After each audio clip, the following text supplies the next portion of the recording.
One, two.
Unmute.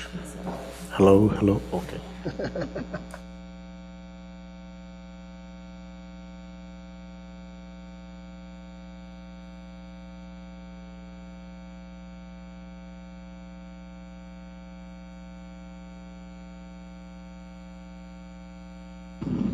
Welcome, everyone. John, are we good to go?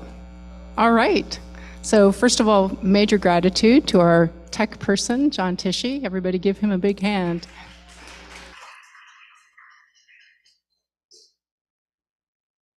So I'm very glad to see you with more of us online. I'm Reverend Ellen Jennings, pastor of Cleveland Park Congregational UCC, and as we say here, whoever you are and wherever you are on life's journey, you are very, very welcome. Before we begin, I'd like to share a couple of thank yous, some announcements, and a housekeeping detail. This morning's event was Carol Porter's idea. Carol, please stand, and I am grateful to her for suggesting and helping to make it happen. Also, Emily Parker is our church's Mission and Social Action Chair and has been working tirelessly on behalf of peace and justice in Israel-Palestine since the war began. So Emily, you want to stand? You've definitely been part of this also. Emily has been staffing a laptop in the parlor for anyone to send a one-click email requesting a ceasefire to your members of Congress. Emily, is that still going to be set up or?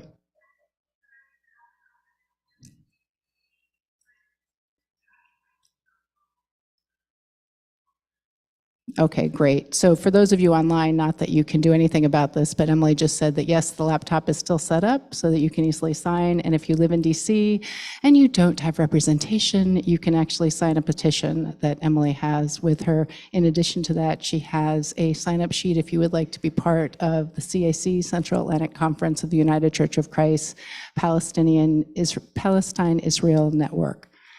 Is that, yep, okay, great. All right, she's going to pass that around. Wonderful. Okay. There are also, and you should feel free anytime during the Q&A period. We'd prefer that you not walk out while our speakers are speaking, but anytime during the Q&A period, you're very welcome to go into the parlor and utilize that laptop and sign the petition. There are also handouts with action information in the entryway that you came through to get into the sanctuary. And finally, as far as announcements go, tomorrow, Monday evening at 6 p.m., a group of national Christian leaders will host a candlelight prayer vigil in Lafayette Square in downtown DC. So tomorrow, Monday night, 6 p.m., Lafayette Square in downtown DC. The focus will be on calling for a ceasefire and an end to all violence between Israel and Hamas. Everyone is welcome. As for housekeeping, there are 2 restrooms, one ADA accessible to the left of the entryway behind you. Also, we'll be ending this morning's discussion promptly at 1:30 as we have an Eritrean congregation who uses our sanctuary beginning at that time. I'm going to introduce our 2 speakers in a moment, but first want you to know our format for today. Dr. Philip Farah, and I was going to ask to make sure that's the correct pronunciation of your last name. Wonderful. Okay, we'll speak first, followed by Leah Harris. After that, they'll have a short dialogue and we'll open to your questions. Every other week, I write what we call a pastor's page for our congregation. This week, as part of our publicity for today's event, I wrote, after worship this Sunday, we'll welcome Dr. Philip Farah and Leah Harris for a presentation and discussion about the history, conflict, and prospects for peace and justice in Israel-Palestine. Dr. Farah is a founding member of the Palestinian Christian Alliance for Peace and has addressed audiences across the U.S. on Middle East peace and justice issues. Ms. Harris is an independent journalist, writer, and Ashkenazi Jewish American advocate for Palestinian freedom. She works with organizations such as If Not Now, Jewish Voice for Peace, and the Virginia Coalition for Human Rights. With both anti-Semitism and Islamophobia on the rise in our country and elsewhere, it's critical that we move the dialogue away from divisiveness and polarization and toward communication and conflict resolution. How can we support the right of all people to live with peace and security without oppression or terror from any side? I know there are no simple answers to these challenges, but we are called to listen, to learn, and to advocate as people, people of faith, on behalf of peace. In God's eyes, there is no such thing as a dead or wounded Gazan child or a dead or wounded Israeli child. There is only a child. I pray we will see through the eyes of God. I now welcome Philip Farah and Leah Harris with gratitude, great gratitude for their time today and their ongoing work for a just peace.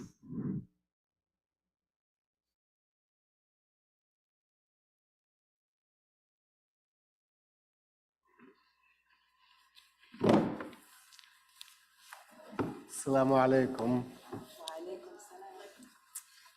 Thank you, Reverend Jennings, and thank you, Carol and Emily in the back, and thank you all for coming. During the service, you mentioned the theme was a theme of thanks, and in Muslim and Arab, Christian and Muslim tradition, almost everything is followed by Alhamdulillah Rabbil Alameen. Alhamdulillah, may God be God, the Lord of heaven and earth, be thanked. And you were also, when welcoming the new members and the pledge, I think that they give, you ended it with, they end the pledge with, if God wills, or with the help of with the help of God. And in Arabic, they say, you know, another important saying is "Ba'awnillah," which means exactly the same thing. I'll start a little bit about my background. So.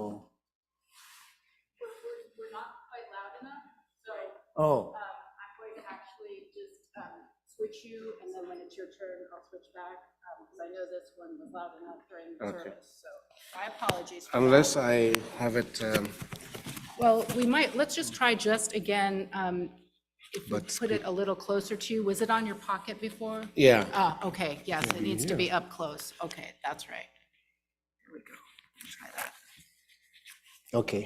I'll ask you to get back to this a little bit later, but if you can go further down.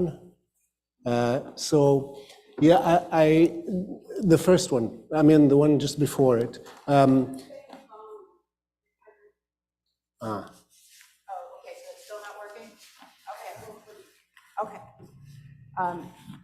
And let's try. Thank you, we want the whole point is people to hear, so.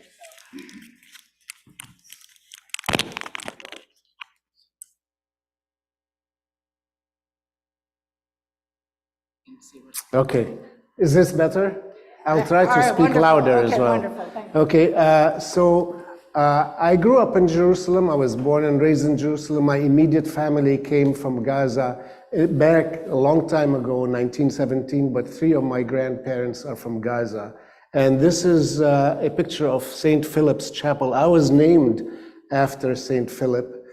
Who's a really important presence among the Christians of Gaza, because he lived in Gaza for a while, and he's credited with converting the Ethiopian, who later basically converted Ethiopia to become the first Christian nation. The Armenians and the Ethiopians fight about who was the first Christian nation. And anyway, so named after him, this is St. Philip's Chapel, at the Ahli Hospital. And the original building was donated by my great uncle in 1905 to the Christian Missionary Society, and later it became for infirmary, a clinic, and later it became part of the hospital, which is supported by the UCC and more so by the Anglicans, the Anglican Union and the Episcopalians. And it, you know, Al-Ahli Hospital was bombed a couple of weeks ago, maybe 3 weeks ago, I lost count, and about 500 people were killed. You know, Gazans who were taking shelter in the compound of the church. Next, please. Next one. And this is St. Porphyrius Orthodox Church, which was a church of my Farah family. We were my father, grandparents, uncles, aunts got baptized. It's one of the oldest churches anywhere. I mean, this is not the original building.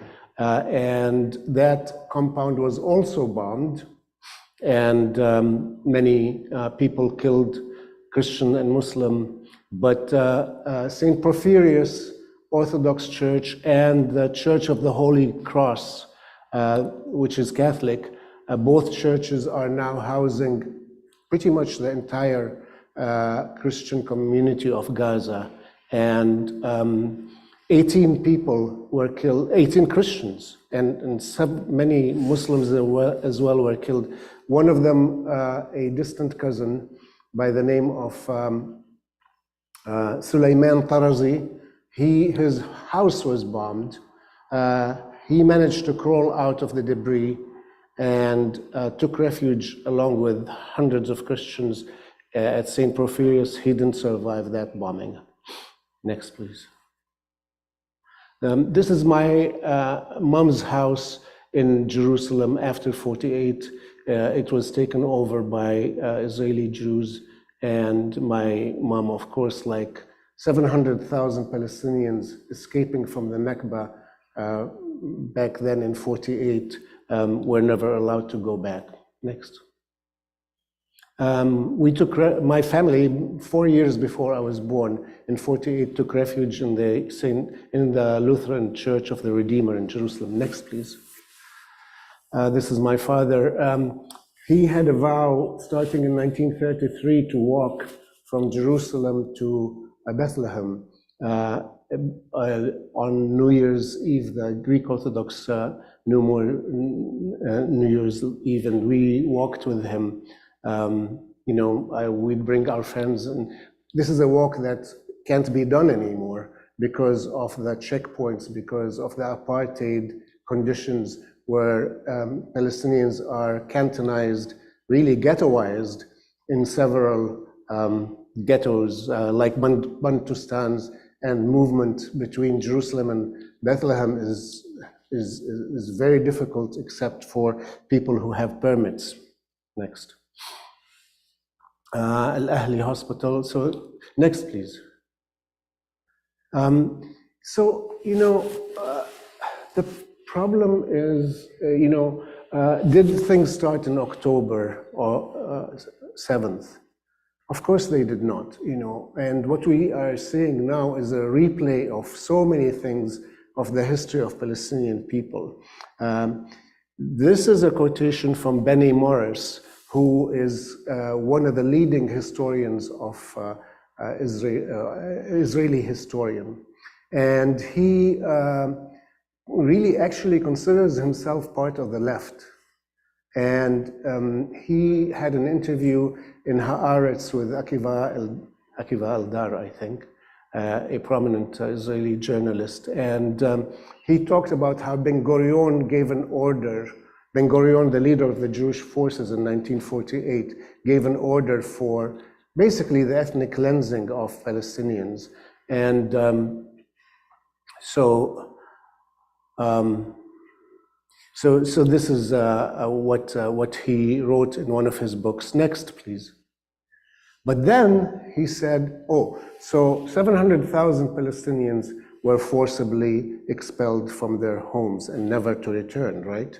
And so Benny Morris ended up by saying, this is a direct quotation from his interview, if Ben-Gurion was already engaged in expulsion, maybe he should have done a complete job. My feeling is that this place would be quieter, and no less suffering if the matter had been resolved once and for all, if Ben-Gurion had cleansed the whole country, the whole land of Israel, as far as the River Jordan.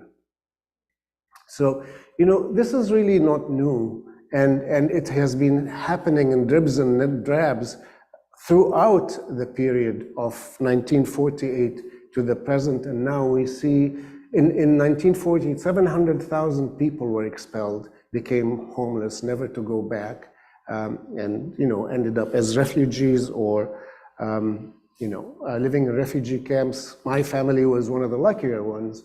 They did not have to live in a refugee camp, but now there are 1.7 million, and that is even 2 weeks ago, who are no longer in their homes in Gaza. So twice the number, really.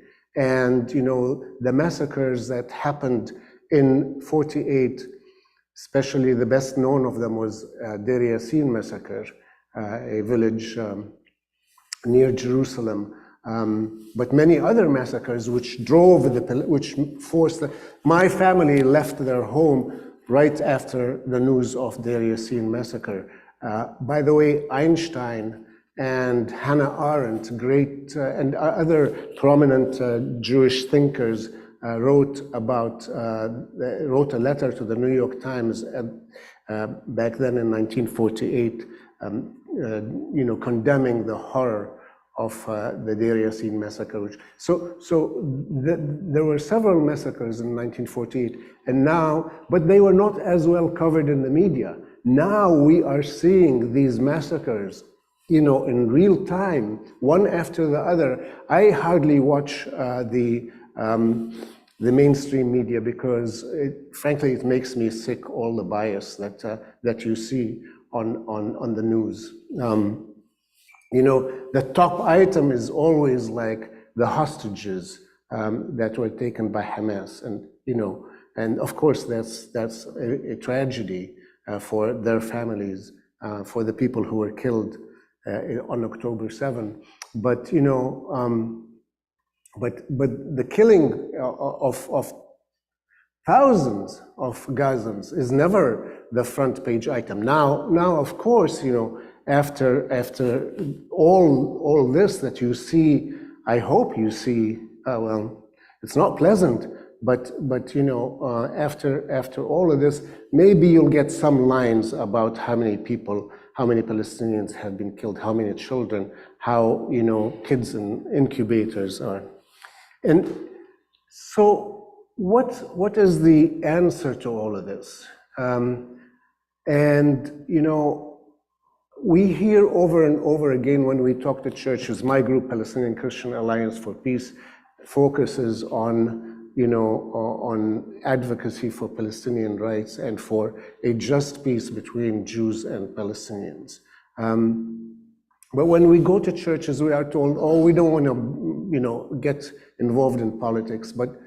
But Jesus was somebody who was persecuted, you know, because he was seen as a threat to another occupation, the Roman occupation at the time. He, you know, so that is not something that is far from the Christian tradition. But also what we hear is that, you know, we do not want to upset our Jewish neighbors, a synagogue that is close to us. But you know, is it really in the interests of Jews in Israel to have a situation such as the current situation where people are being massacred, you know, in open daylight? And is this a situation that is going to foment peace, that will make their life more secure in the future? We saw what happened to Cambodia after our bombing of Cambodia. You know, we got the Khmer Rouge, we got this genocide. Violence is bound to breed more violence. We saw what happened in Iraq after we frankly destroyed that country because of the lies that were perpetrated by our leadership. And we got ISIS. So is it really in the interest, if you love the Jews who are your neighbors, and you should love the Jews who are your neighbors in the next door synagogue, you should love the people of Israel who are Jewish. But are you really serving their interests by covering up what is happening in Palestine to the people of Gaza?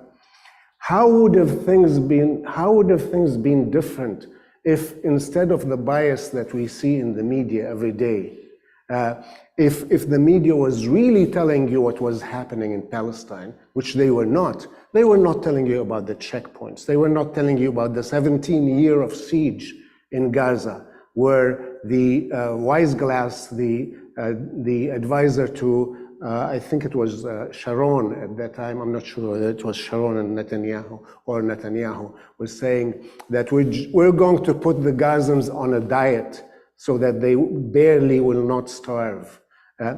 Was the media covering that? Was the media really telling you the daily horrors, the daily Kristallnacht that the Palestinians were experiencing? Are you familiar with the word Kristallnacht? It was a night when the crystal shops were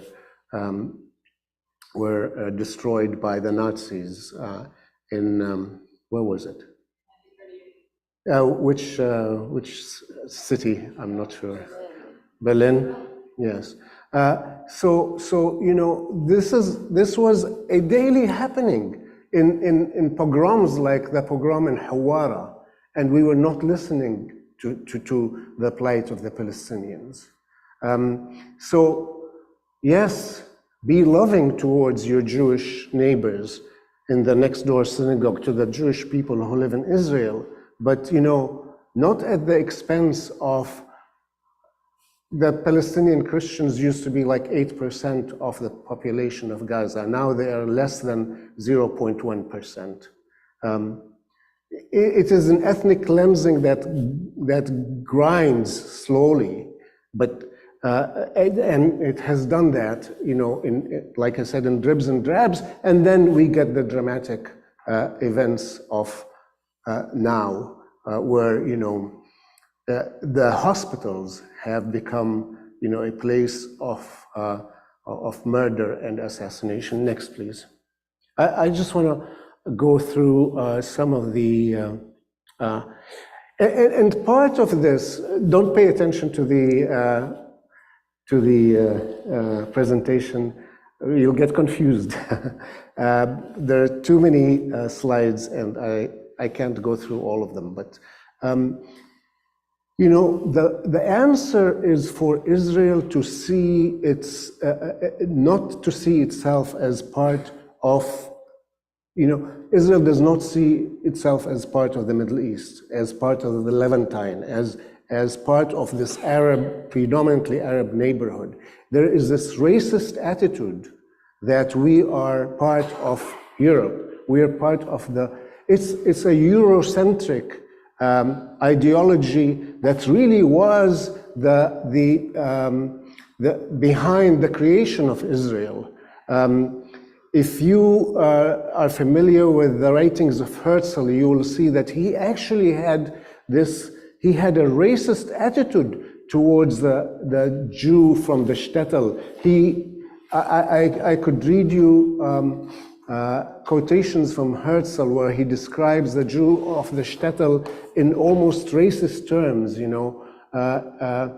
that he was kind of groveling and he wanted to create this gun Zionism, this powerful new mensch, the new man who fights against oppression, rightfully should fight against oppression. But this, in the history of Europe, in the history of the world, we see oppressed people.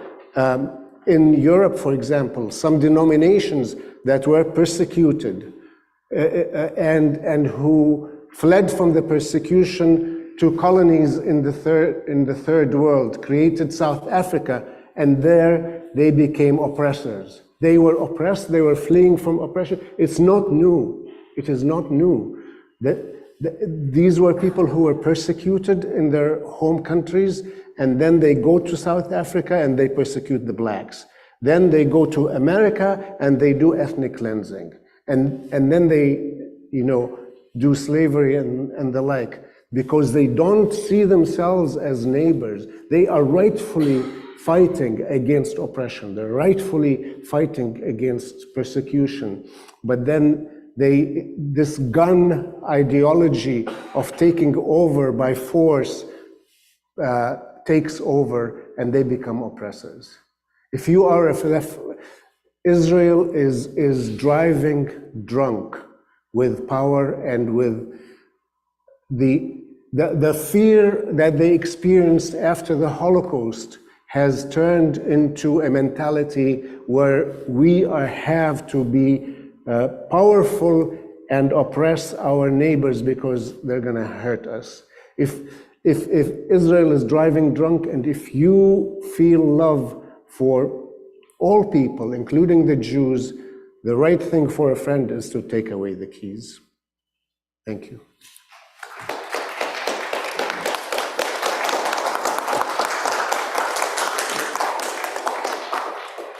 Thank you so much, Philip. I'm going to give you. Oh, yes.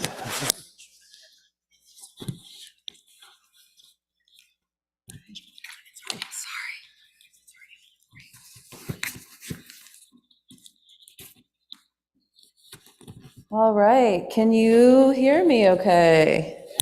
Oops. All right, I'm a spoken word poet, so I'll try to use my spoken word voice, and I will be actually reading a poem today. So I also want to extend my thanks to Reverend Ellen, to Carol, to Emily, all of you for having Philip and myself here today. And thank you, Philip, for your remarks. My voice is shaking in a way because I feel reluctant to center my story while Palestinians have been genocided for the past 44 days in this most nightmarish continuation of the ongoing Nakba, which Philip talked about. But I do want to share with you a little bit about how I deprogrammed from the cult of Zionism. And I really do consider Zionism to have many characteristics in common with cults, and that's another talk. But I want to talk about my process with that just a little bit. And I also want to talk a little bit about the ways, and Philip absolutely touched on this as well, but how Palestinian resistance, both in Palestine and here in the US and in the West, has been so demonized and so pathologized in public discourse. And I'll share some of my thoughts on the ways that we can show up right now in this moment as allies with the Palestinian freedom struggle and the Ceasefire Now movement. So I've been an anti-Zionist Jew for the last 27 years, essentially my whole adult life.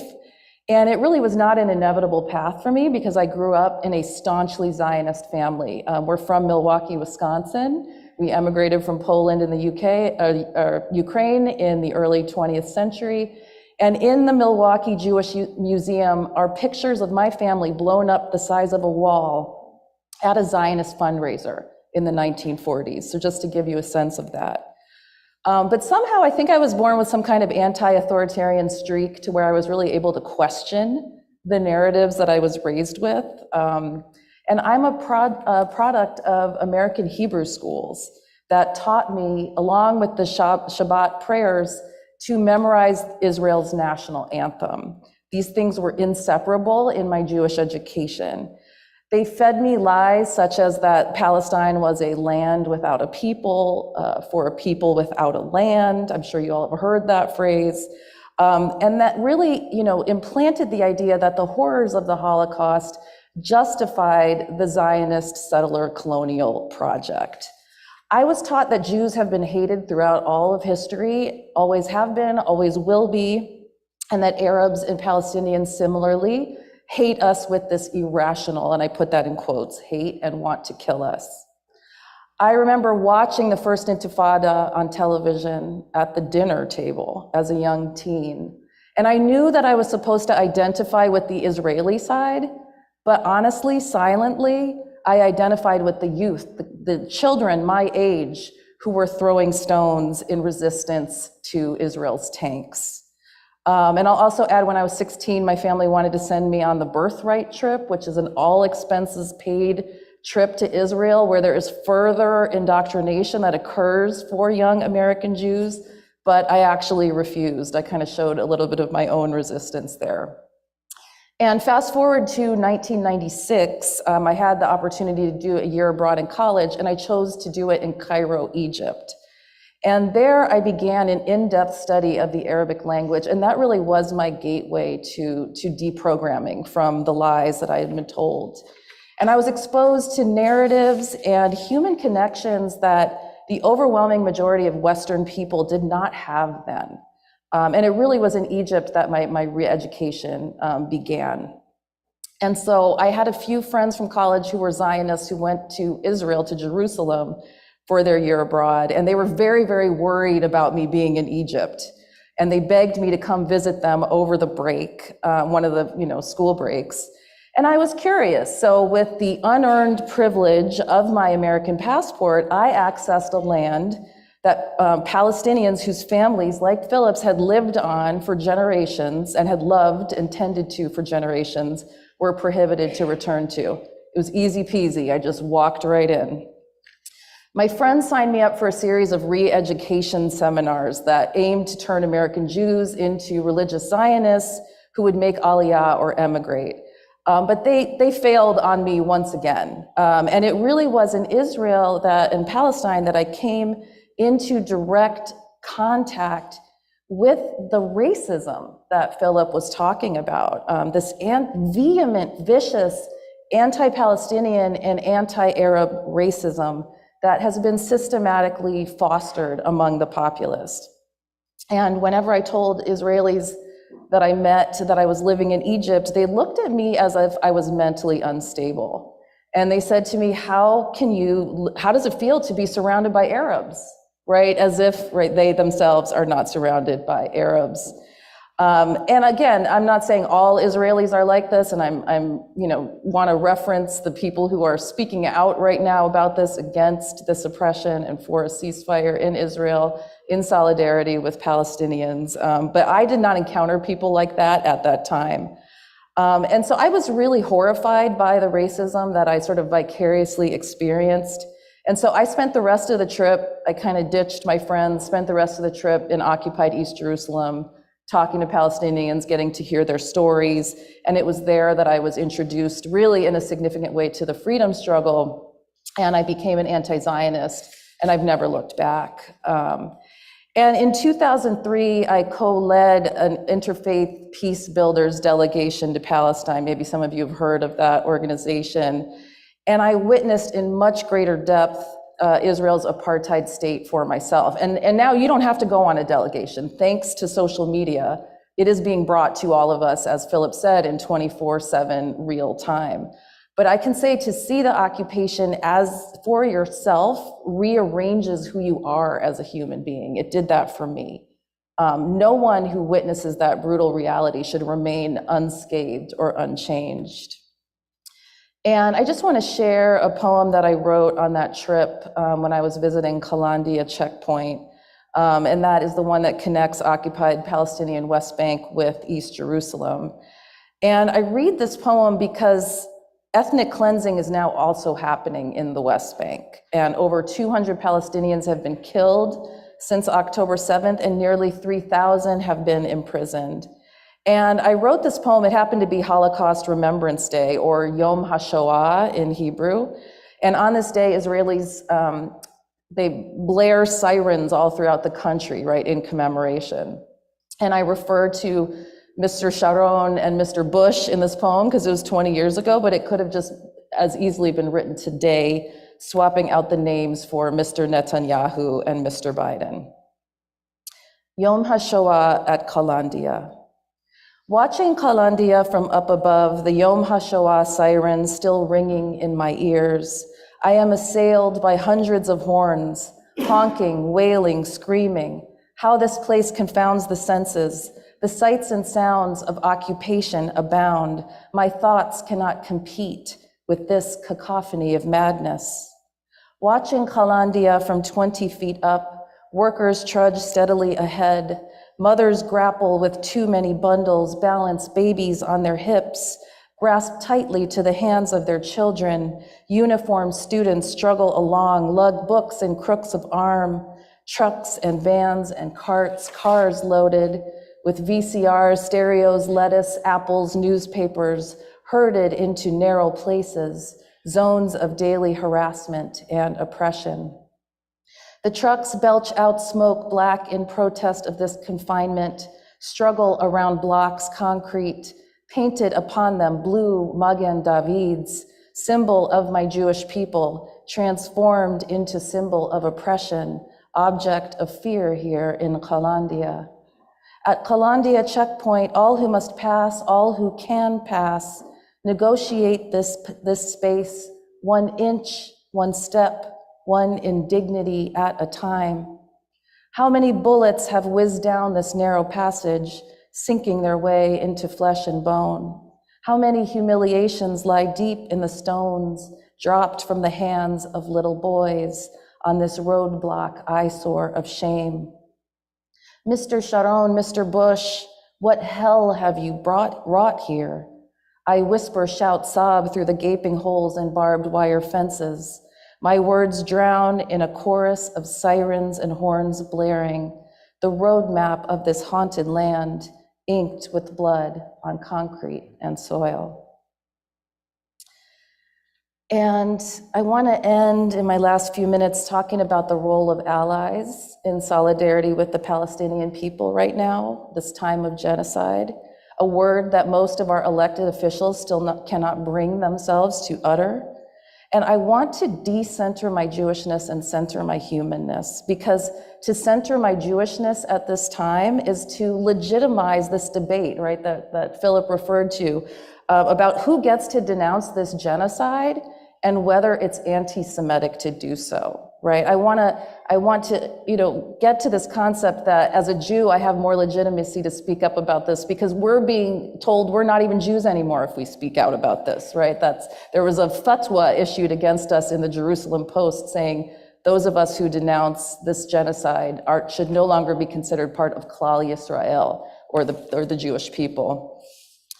I want to say that this is a really dangerous red herring, right? This red herring of anti-Semitism, and it's a purposeful attempt to divide us and to distract us from the horrors of genocide and occupation. And the world is seeing the ultra-violence of the Zionist regime as it never has before, live and in real time. And they know that they're losing the upper hand in public opinion, and so the anti-Semitism card is all they have left. And the terrible irony here, too, is that the cynical painting of advocacy for Palestinian freedom as anti-Semitic distracts us from the focus on actual anti-Semites, like the white supremacists who marched at Charlottesville, like those who stormed the US Capitol, or the actual neo-Nazis who marched in Madison yesterday, and these forces of fascism that are the real and growing threat to marginalized people and all people worldwide. And I also really want to encourage us to call out and resist the ideological frameworks, the bias that's here that Philip referred to in our media, and that's just deployed against Palestine and Palestinians. As Mohammed El-Kurd, the poet and journalist, notes in his powerful talk on YouTube, women and children and the politics of appeal, Palestinians are framed in two ways, either as victims or as bloodthirsty terrorists, right? And as victims, they're sought after for, biased media interviews, but all resistance is painted in a single brushstroke as terrorism, right? And this framing of violence also extends to those of us here in the US and around the world who move in solidarity with Palestine. And I'll just share briefly, I was at the Democratic National Club last week as part of the civil disobedience action when people of multi-faith, multiracial coalition demanded that Democrats respond to the 80% of us who want a ceasefire. We were brutally attacked by police in a level of police violence that I have not witnessed since 2020. Yet we were painted as the threat by the media and by several members of Congress. And there's nothing new here either. This tracks with a long history in the ways that all liberation movements have been met with state violence, yet are painted as the perpetrators. And I just also want to say that Palestinians and anyone who stands for Palestinian freedom should not have to prove their non-dangerousness, quote unquote, to be considered legitimate. Yet they are constantly being asked to condemn Hamas. I've had family members who have asked me to condemn Hamas. And Israelis or American Jewish apologists are never asked to condemn the Kahanists who are running their government. It is conveniently ignored that nonviolent forms of resistance like the Great March of Return in 2018 were met with live ammunition from Israeli occupation forces, or that the boycott, divestment, and sanctions movement has been called a terrorist movement by Israel and has been criminalized here in the US to some extent. And I also just want to say I'm a person of faith, and it has been really, really powerful to see people of all faiths and all of you mobilizing in numerous ways to stop this genocide.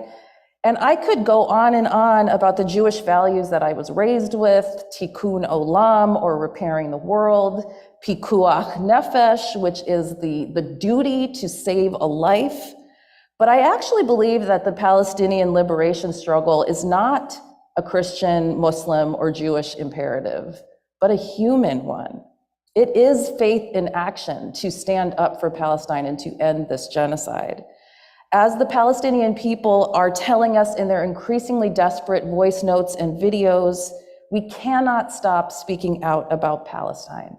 As allies, we must speak out, even at the risk of being targeted as anti-Semitic. As you all know, people are losing their jobs right now for retweeting posts, right? And so the cost of our silence is far too great, and the sound of it is unbearable.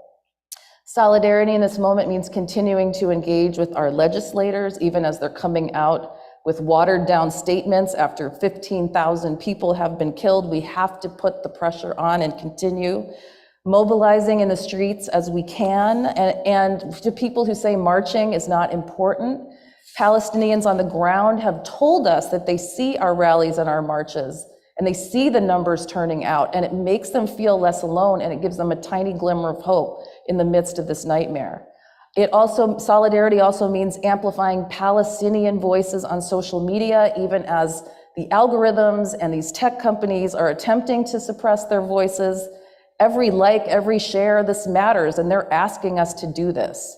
It also means purchasing eSIMs. I don't know how many of you are familiar with the eSIMs, but these are, SIM cards, electronic SIM cards that allow them to stay connected even as Israel seeks to enact its genocide under the cover of darkness and communication blackout. There's a website called Gaza eSIMs that gives you directions on how to purchase these eSIMs and get them to people on the ground. And what really gives me cause for hope in this bleakest, most nightmarish of times are the ways in which young people are rallying to the Palestinian cause on social media and on our college campuses in the face of massive suppression by their campus administrators. They are the future we need, and they require our support and solidarity too. And while a 5-day pause is currently under negotiation, a pause in genocide is unacceptable. After the pause, if it even happens, the genocide will resume. We cannot let up the pressure until a permanent ceasefire happens. We can accept no less than that. And that's the demand of Palestinian people on the ground right now. And of course, ceasefire is only the baseline. We have to continue an unrelenting, singular focus on an end to the Israeli occupation and apartheid once and for all, because only with justice can peace or safety be possible for anyone. And I'll end with the words of the incredibly brave Palestinian journalist Motaz Azaiza: never forget to say free Palestine. Thank you.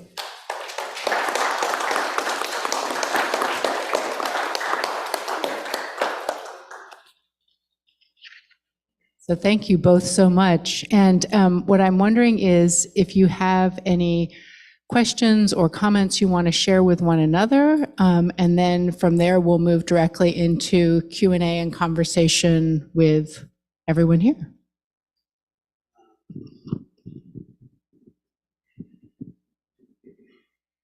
Yeah, I wanted to kind of get back to a point that Leah made about how important our role is here. Actually, especially, I agree with you, this is not a fight that you should name or that you should wage in the name of Christianity or Islam or Judaism. It's a fight that you should wage in the name of humanity. But as Christians, we really have a very big duty, because the Zionism really started with Christians before it was called Zionism. Christian Zionists, although they didn't call themselves that, they called themselves dispensationalists,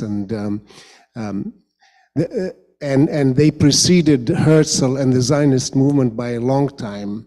And they played, and Herzl learned a lot from that ideology, which was, again, a settler colonial ideology. I mentioned earlier how people who were, like Anabaptists in Europe, who were oppressed for their beliefs, they became settler colonialists in third world countries. So as Christians, we have a duty to counter this ideology, this racist ideology.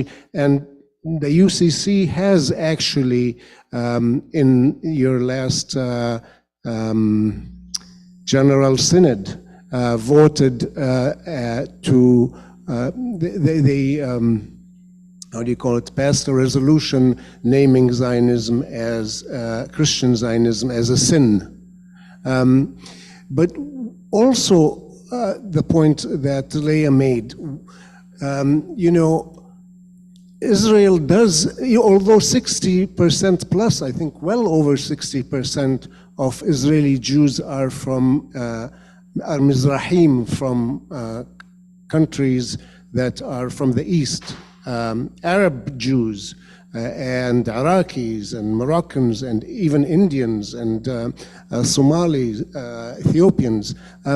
But Israel sees itself as part of the West. There's this racism that, you know, our neighborhood doesn't count. The only thing that counts are whites in Europe and especially in America.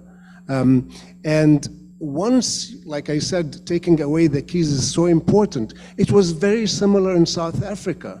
There are important differences, very important differences, but you know, the apartheid in South Africa collapsed psychologically more than economically from the boycott and divestment movement, because the whites in South Africa thought, oh, you know, the whites in the rest of the world, in the rest of the European world, Eurocentric world, which is the only world that counts, you know, they're making some noises, but they really don't mean it. But when we forced Reagan and when we forced Thatcher to sign on to boycott, divestment, and sanctions, that's when the apartheid regime started collapsing psychologically more than anything else. And that's why it is so important for us here. Believe me, I mean, one word from the administration can stop this killing. So our role here is extremely important, going back to the adage of if your friend is driving drunk, you take away the keys. You tell them, no, not in our name, and not in, and this is not good for you, for your, you know, co-religionists in Israel. You are, you know, sowing the seeds for more violence. And so the best antidote for the violence, you know, I really think that MLK's letter from a Birmingham jail ought to become part of the New Testament. He clearly said, as Gandhi did, submission is not an option. Submission is not an option for oppressed people. It's either a nonviolent path, emancipation, or the alternative is violence. It's not submission. So if we give hope, like Leah said, you know, by marching, by exposing ourselves to civil disobedience arrests, if we show that to the people of Palestine who are engaged in nonviolent struggle, with the help, by the way, of many Israeli Jews and Jews all around the world, then we lessen the chance that this is going to be an uglier bloodbath. Oh, yeah, you can hang on to that. Yeah, I mean, I would just echo that not a lot of people know that there's actually more Christian Zionists in the US and elsewhere than there are Jewish Zionists, right? So yeah, I think it's so important for people to really speak out and show that there is not a monolithic opinion on this. And I do think that that is our role as well as American Jews. And there's this growing movement to say, American Jewish institutions, you don't speak in our name. Israel, you don't speak in our name, not in our name, doubly, right? Not only as Jews, but also as taxpayers in America, because this is something really that we haven't had a chance to touch on. There's never enough time, but that, you know, our tax dollars to the tune of close to, you know, $15 billion are going to fuel this genocide and perpetuate this genocide. So it's as people of faith and it's as Americans within our communities and in solidarity that we can break the monolith of this discourse for, you know, knee-jerk standing with Israel. So shall we open it to questions from the folks here? All right, so if you are online, I invite you to place a question in the chat if you have one, and I'll share that when I go up to the laptop. And if you are here and have a question, Alan has a microphone that he'll bring to you, because otherwise our folks online can't hear you. Carol.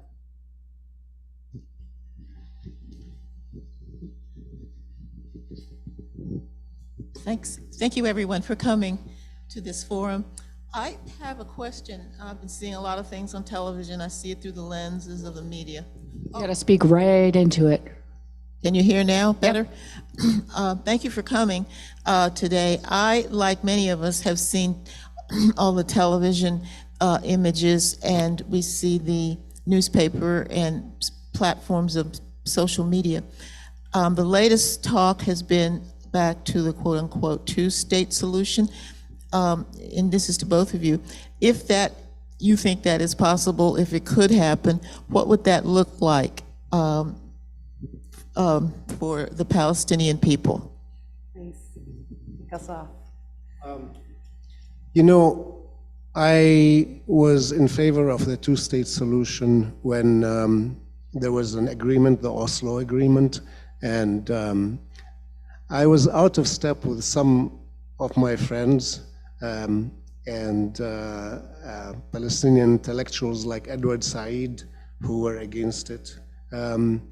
Indeed, I think what has transpired is that Israel continued building settlements, continued making, I mean, things became far, far worse. Back before I immigrated in 1978 to this country, there were some checkpoints there. We could go to Gaza.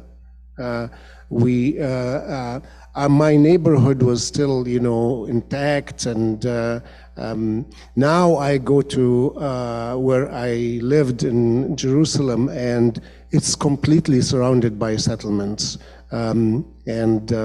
Right in my backyard, I used to go on bird watching, and it was a beautiful open country, and now the settlements come right up to where I used to live. And of course, even back in the 80s, travel to Gaza was impossible. Gaza, became the largest open-air prison. So I don't think that a regular two-state, kind of traditional two-state solution is possible anymore because of all the settlements. But there has to be some kind of transition, and some Palestinians and Israelis who are, for a just peace, have come up with creative ways of maybe a kind of canton system, transform the Bantustans into some, instead of, making them hate each other, transform them into autonomous regions, that are aiming towards eventual unity with a system that gives equality to everybody. Yeah, I think I still have mine, yeah. It just makes me think about the huge uproar regarding this, this phrase, from the river to the sea, right? Because it is such a threat to this idea of the two-state solution, which, as Philip said, has been rendered all but impossible by Israel's apartheid. I mean, and what opened my eyes to this when I first saw the maps of, South Africa under apartheid and Israeli apartheid side by side, they look exactly the same. And so for me, I think the focus really is on, ceasefire and ending the occupation, right? And ending the apartheid, and then a political solution will be determined on the ground. But I'm also of the belief that a two-state solution, as the status quo currently stands, and even before October 7th, was rendered all but impossible by the growing threat and expansion of Israeli settlements. Thank you. I have a question. On her Substack a few weeks ago, Rabbi Danya Ruttenberg wrote a lot about Palestinian-Israeli combined peace movements, most of which are led by women. And I wonder if you would be willing to share some of what you know, which is far more than I know, because I think it's really important and interesting. Well, yeah, I can, I can just share that one of my entrances into this work in the late 90s was through Women in Black, which was actually an organization that began in Israel and Palestine, and it was Palestinian and Jewish women demonstrating together every single week for an end to the occupation. So that's one that I can think of that is an extremely early movement that was, spearheaded by women over there and here as well. Yeah. I don't know if you want to add to that. Actually, one of the founders of Women in Black was a very close friend. She has since passed away, Judy Blanc.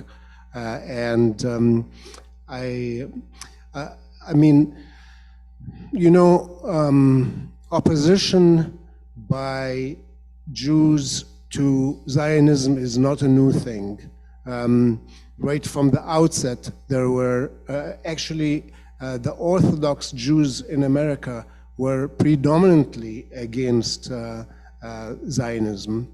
And, Rabbi Elmer Berger wrote 2 books critical of Zionism. He's a great humanist. Hannah Arendt maybe would have called herself a Zionist, I'm not sure, but she was for a very different kind of Zionism. She was for a binational state. And there were others like Judah Magnus, the founder of the Hebrew University, and Ahad Ha'am, and the philosopher Martin Buber, who were for a binational state, not a Jewish state that would ethnically cleanse the Palestinians as happened. And there was a vibrant movement in Israel against the occupation. Unfortunately, the Intifada of 2001 gave that a big blow. And again, it's a story of violence breeding violence, and there were attacks, there were suicide bombers among Palestinians, which really kind of weakened the peace movement in Israel. But I really feel that, after the dust settles, there is, likely to be a stronger peace movement in Israel. Because, even the other day I heard one of the parents or relatives, close relatives of one of the hostages saying, look, what we're doing is certainly not going to make us safe. Now, we came here to this country as a safe haven. Our parents and grandparents came, and that's not going to be the safest place for Jews. Maybe it's going to be the most dangerous place for Jews in the world.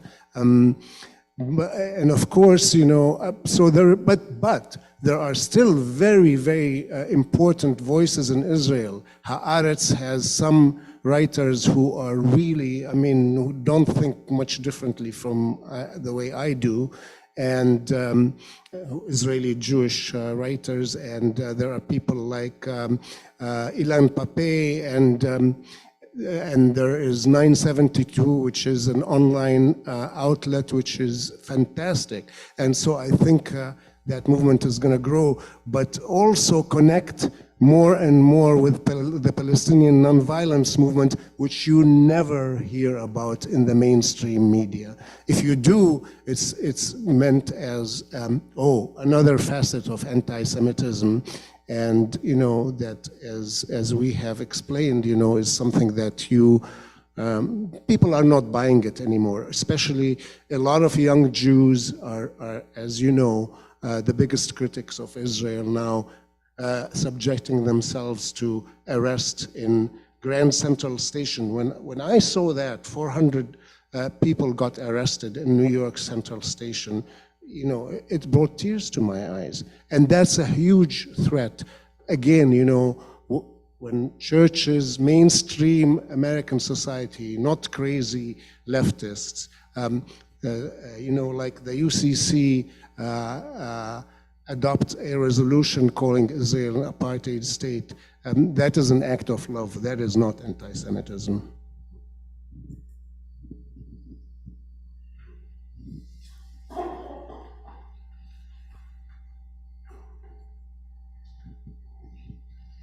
A quick comment before I ask my question. You mentioned the phrase from the sea to the Jordan River, which we've heard a lot lately from the one side. But of course, if one looks at the party platform of the Likud party, 1977, that same phrase was there. We haven't heard it from that side. My question is, you both mentioned the BDS movement, which to me is maybe one of the purest forms of nonviolent protest. But as you also mentioned, in many locations and jurisdictions in America, it's been criminalized. People have lost jobs. So, and maybe this is a rhetorical question, but I'll let you speak to it anyway.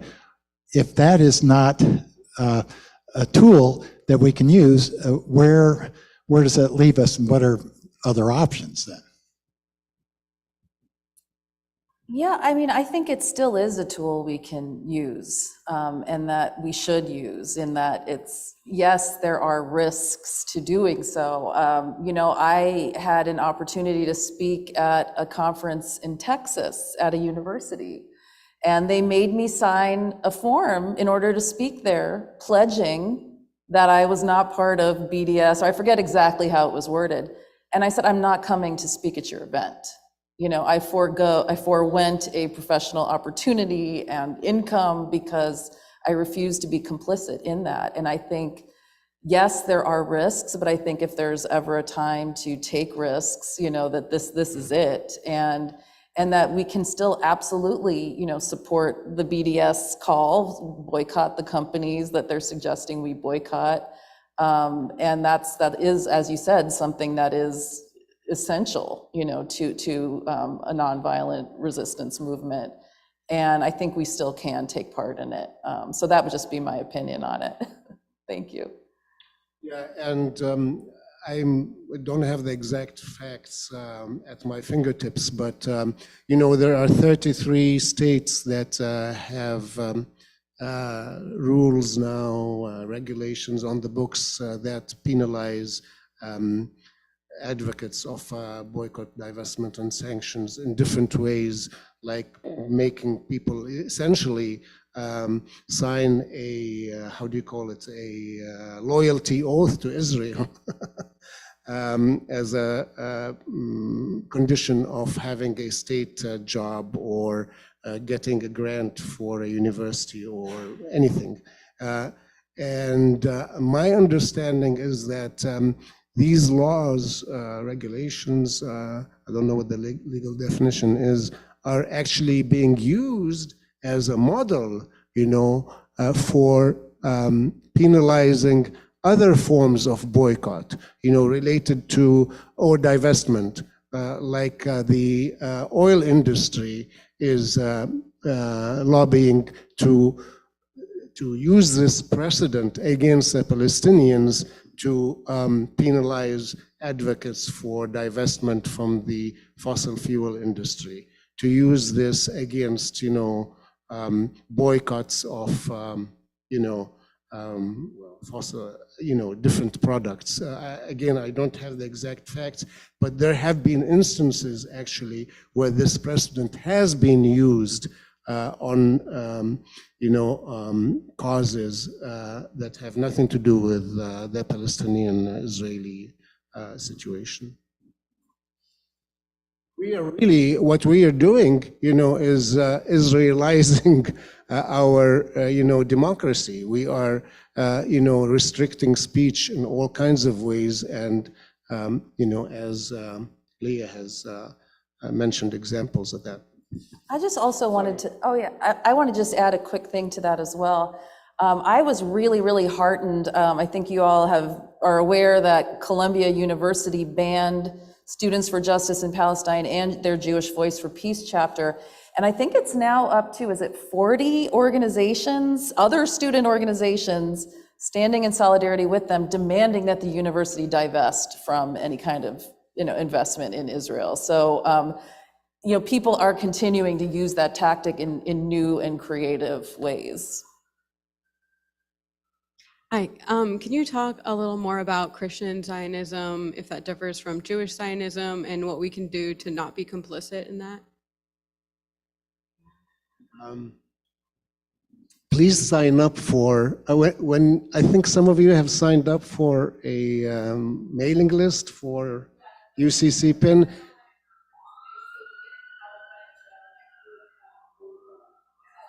Do I have permission to add that to our mailing list? We send maybe once a month on average. Is it okay for everybody if I do that? As the person who administers the CAPPIN list, I would be happy to send PCAP the entire list, telling the people that I've done so that if they don't. That would be great, because we have a... Just to remind people, the name of, just tell people. Yeah, Palestinian Christian Alliance for Peace. And we are on the internet. We have a website, and we are also on Facebook, Palestinian Christian Alliance for Peace. So we have a series now in our newsletters about Christian Zionism. But it's very hard to summarize it. And here's a really important point. Christian Zionists believe that, many of them believe that, in the second coming, it has to happen after an enormous mother of battles in Armageddon.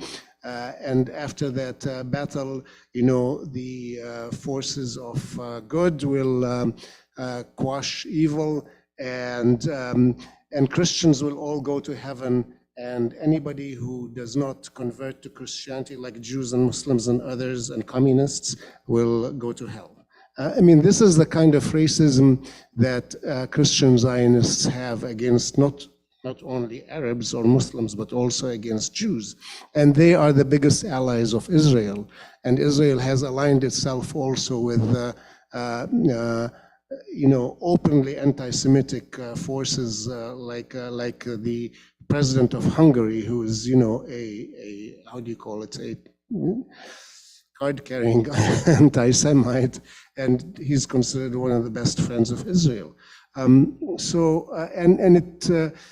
Christian Zionism goes a long way, long before Herzl started modern Jewish Zionism. And they were used by the colonial powers like Palmerston, Prime Minister of England, to justify colonial ventures in the Middle East. And, that's really the background.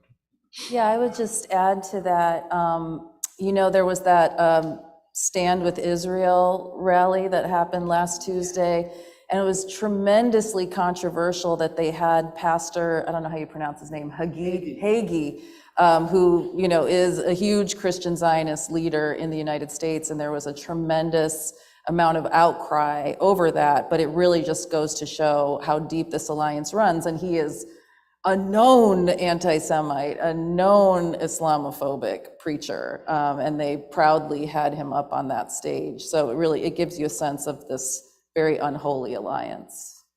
And by the way, there are, I know we have only a couple of minutes, but the Christian Zionists have tax-deductible contributions that go to absolutely the most right-wing settlers in Israel.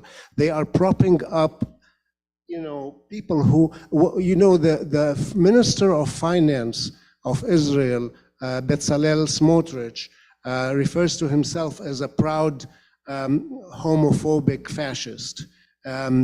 And this is, the government that we, the U.S., our leaders are supporting, but especially being supported by Christian Zionists who raise funds in their churches to go to the building of the most obtrusive settlements in Israel. We do have a question from one of our online streamings, and the question is, how can there be peace and coexistence when the Charter of Hamas calls for annihilating Jews everywhere, including in the U.S.? Well, I'm not sure what the status of that charter is today, but Hamas, I'm not defending Hamas ideology. I do not subscribe to it. As I have said, if nonviolent resistance is not given a chance, then submission is not an option. And in every struggle in the world for emancipation, there either the oppressor, bends down to the will of the nonviolent movement, or the alternative will be violence. But Hamas was originally overlooked by not overlooked. There was actually a fund. I can give you resources on this. There was actually a fund by the Israeli government to help Hamas, because the policy of divide and rule, they were using Hamas against what was much back then, which was a PLO, which made peace with they accepted the Oslo Agreement of peace with Israel. So there have been so many chances. The Arab governments at one point submitted a plan for a two-state solution, which was supported by the PLO, and Israel rejected and continued with the settlements. I guess, yeah. And one of the things that made Israel actually encourage Hamas at the time, was that Hamas was calling for a 25-year truce. Sheikh Ahmed Yassin, the founder of Hamas, was saying, we are not fighting Israel, we're not ready.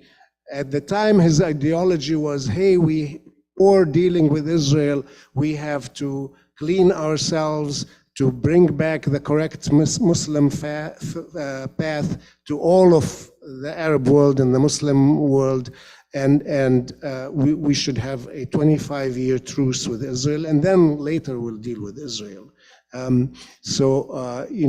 But the oppression and the violence that was practiced, especially in Gaza at the time, made the rank and file, especially of the young people in Gaza, say, no, we have to resort to violence because, we are being massacred. So that's what I have to say about Hamas. Yeah, and I would add to that I do not have the language in front of me, so I cannot quote it.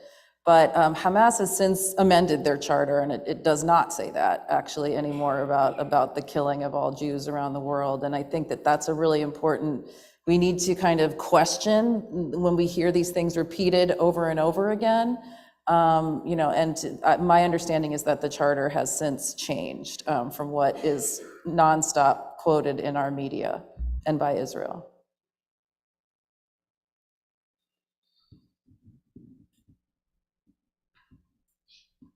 Would you each like to give just a closing remark before we finish? My remark is, please, as I repeated a couple of times, it's an act of love to tell the people that you care for, and you should care for everybody, if they are driving drunk, take away the keys. As Dietrich Bonhoeffer said, it is not enough to put a plaster on the wound of the person who is being crushed by the wheels of oppression. The right thing to do is to put to jam the wheels that are crushing the oppressed.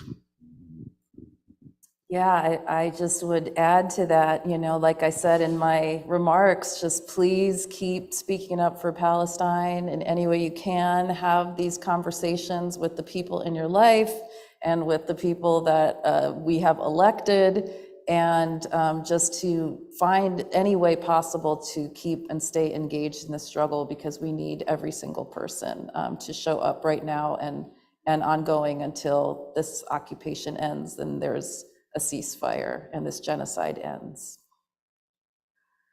Well, thank you both so much. I'd like to close us today as the cathedral bells ring with another poem.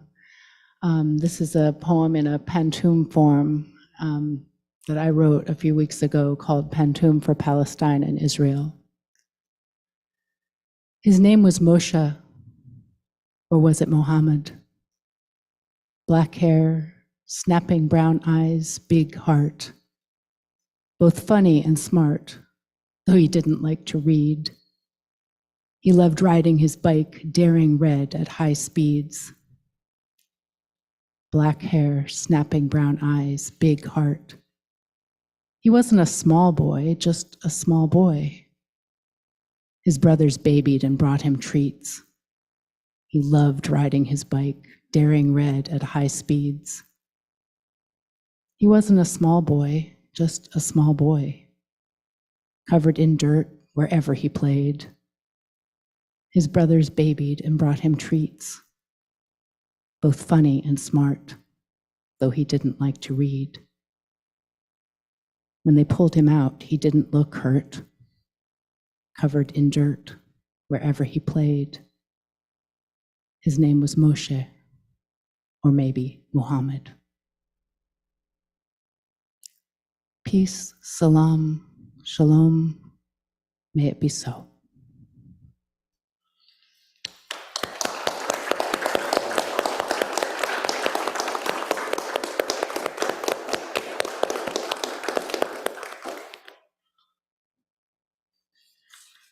Yes. You start talking and, broadcast.